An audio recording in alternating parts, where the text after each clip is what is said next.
Лежат теплообменники, которые мы только что сделали, ну и еще даже много других, которые я сделал до того. И следующая задача – измерить площадь их поверхности, которая, собственно, показывает, насколько они хорошие. И для этого сделан такой вот прибор. У него есть камера, вот можешь с этой стороны ее снять, в которую помещается образец, и ее можно охладить, опустив в жидкий азот. Дальше эта камера соединена с манометром и с таким вот цилиндром и поршнем, с помощью которого можно менять и мерить давление. Тут приделана такая цифровая... менять и мерить объем. Тут приделана такая цифровая линейка, и с помощью нее можно довольно точно все это мерить. Ну и трубка для откачки и напуска газа. Что мы делаем? Мы помещаем образец в газообразный азот, охлаждаем и смотрим, как меняется давление. Давление меняется по двум причинам. Во-первых, в этом самом холодном объеме газ охлаждается, из-за этого меняется давление. Это легко считается, если знать холодный объем, горячий объем и температура. А второй эффект – это адсорбция газа на поверхности, и он как раз пропорционален искомой площади. Соответственно, мы меряем количество адсорбированного газа в зависимости от давления. И это довольно хитрая нелинейная зависимость, которая описывается вот этой моделью BET. И я надеюсь, что мы ее увидим. Значит, я хочу еще пару тонкостей рассказать про это измерение. Во-первых, холодный объем должен быть как можно меньше, потому что вот эффект от охлаждения газа в этом самом объеме, он довольно большой, и его надо вычитать из результата измерений. И если у нас площадь не очень большая, а объем большой, то любая ошибка в измерении объема, давления, температуры, она может все испортить. То есть если мы меряем площадь квадратного метра, хорошо бы иметь этот объем меньше миллилитра, по крайней мере. Но чем меньше, тем лучше.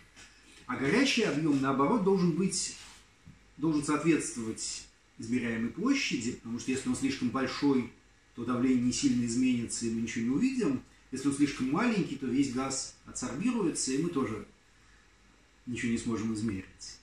И опять-таки, если мы меряем квадратный метр площади, то хорошо бы иметь горячий объем миллилитр. А если 10 или 20, как мы вот ожидаем, то хорошо бы иметь здесь 10 миллилитров хотя бы.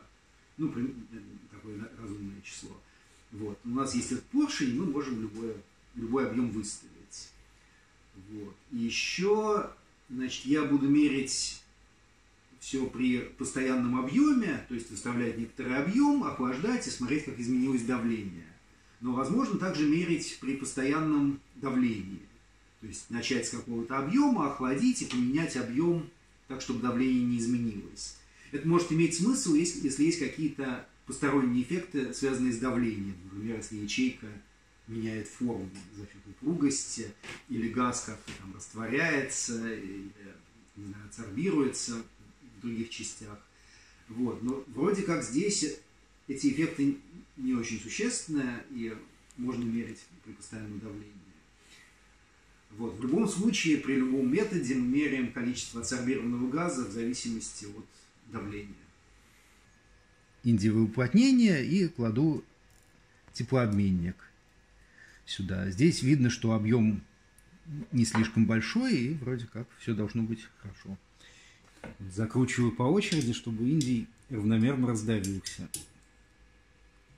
Мы поместили наш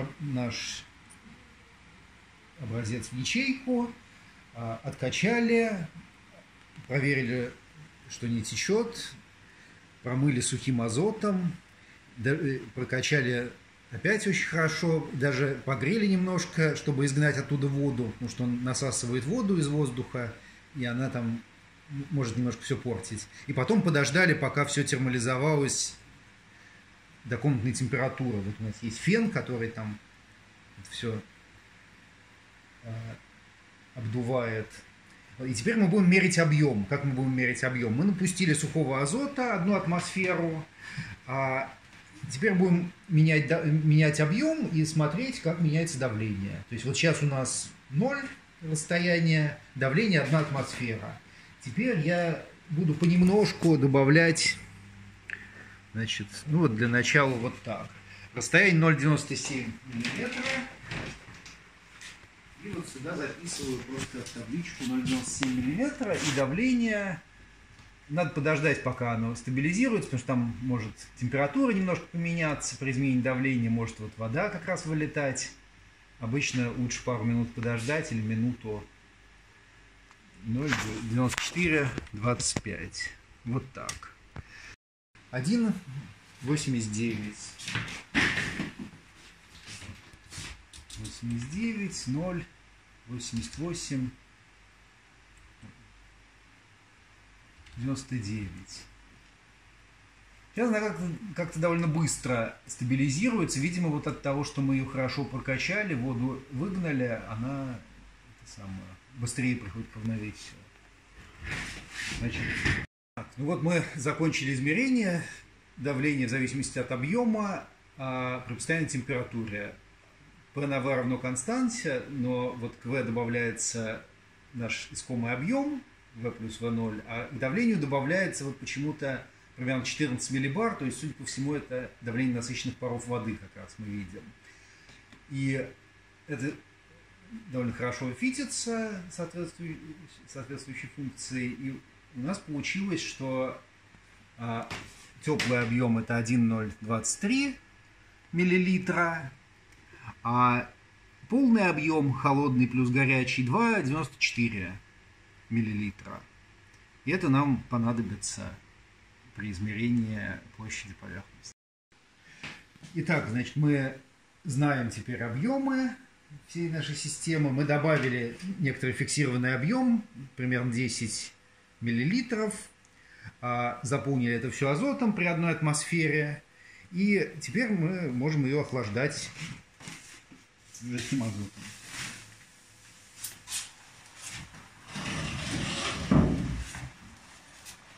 Вначале она кипит, охлаждается не очень быстро, потому что газ препятствует охлаждению. Потом, когда внешний слой охладится, все очень быстро внутри охладится тоже. Это будет видно на графике хорошо. Теперь этот вентиль закрыт, да, чтобы был фиксированный объем. Да. И давление можно... Давление падает. Да, оно будет падать минут, наверное, 10. Стабилизироваться надо вот дождаться. Так, итак, у нас все охладилось, давление стабилизировалось. Вот здесь у нас 0,21 атмосфера, и я, собственно, записал начальное и конечное давление. Теперь, по идее, можно было бы отогреться и посмотреть, что все вернется назад, но поскольку мы в себе уверены, мы можем убыстрить все в 2 раза, а именно немножко откачать газа и на отогреве померить еще одну точку. Я включаю насос. Здесь все открыто. Я немножко начинаю откачивать. Давление стабилизировалось. Теперь оно 0,15 атмосферы. И мы можем теперь отогревать все. И греем феном. Это тоже занимает отогрев занимает минут 5 или 6. Давление растет. Мы записали давление на комнате, давление в азоте, наш дополнительный объем. Те объемы, которые мы измерили, они тоже важны. И из этого мы можем вычислить количество адсорбировавшегося газа в зависимости от давления. Вот такие точки получаются. Это называется изотермоадсорбция. Она описывается этой вот моделью Бет. И в этой модели она устроена так, что вначале, когда адсорбируется первый монослой, то происходит довольно легко, потом это происходит сложнее, а потом, естественно, при стремлении к давлению конденсации все сжижается, и это уходит в бесконечность. Но вот все это должно хорошо работать примерно в этом диапазоне, и вот мы можем пофитить используя два параметра: площадь и так называемый параметр c, который показывает, насколько лучше адсорбируется первый слой, чем остальные, что-то в таком духе. Вот, у нас получилось 30 квадратных метров, это очень неплохо. Я вот только что пересчитал геометрически площадь вот таких 50-нанометровых шариков с такой вот массой и получил 65 квадратных метров для такого теплообменника. Геометрическая площадь, а у нас реальная получилась 30. И это довольно хорошо.